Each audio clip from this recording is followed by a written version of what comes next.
Ukraine's US-supplied M101 Abrams tanks are getting new production-standard anti-drone armor screens, also commonly known as cope cages, on their turrets. Pictures of one of the modified Abrams show it has also received additional explosive reactive armor, or ERA, modifications that have also been appearing elsewhere in the field. ERA in general is intended to help defeat anti-tank guided missiles, or ATGM, various kinds of infantry anti-armor weapons, like rocket-propelled grenades, and certain types of tank shells, depending on the design of the tiles. However, it would make sense that they are now also helping to shield against drone attacks.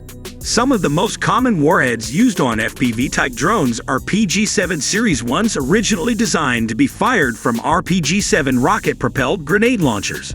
The Abrams with the new anti-drone screen has additional explosive reactive armor, or ERA, on top of its arrays of US standard M19 Abrams reactive armor tiles, or ARAT, along the sides of the hull. 4 Soviet-designed Kontakt-1 ERA tiles have been added to the fronts of both sides of the hull.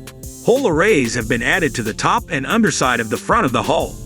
After a long and thorough procedure of testing, steel screens began to be supplied to the armed forces free of charge, according to a machine translation of the release.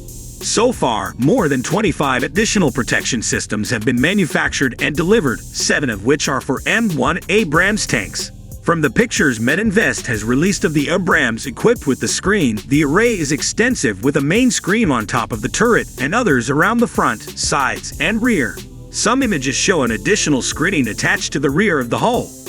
There is definitely a folding panel on top that helps seal the gap over the loader's hatch, but that still allows relatively ready ingress and egress. The commander's hatch has a raised armored structure around it with various windows, but is still open-topped, and it is unclear if it can be covered if desired. There are also what may be hinge sections over the blowout panels on top of the rear of the Abrams turret where the ammunition is stored.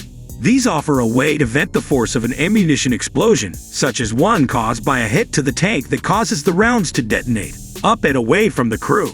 The main purpose of the new and elaborate factory-made cope cage for the Abrams is to help protect these high-value tanks against FPV kamikaze drones, highly maneuverable and carrying warheads that detonate on contact. Armed uncrewed aerial vehicles of this type have become a near-constant scourge on both sides of the battlefield in Ukraine.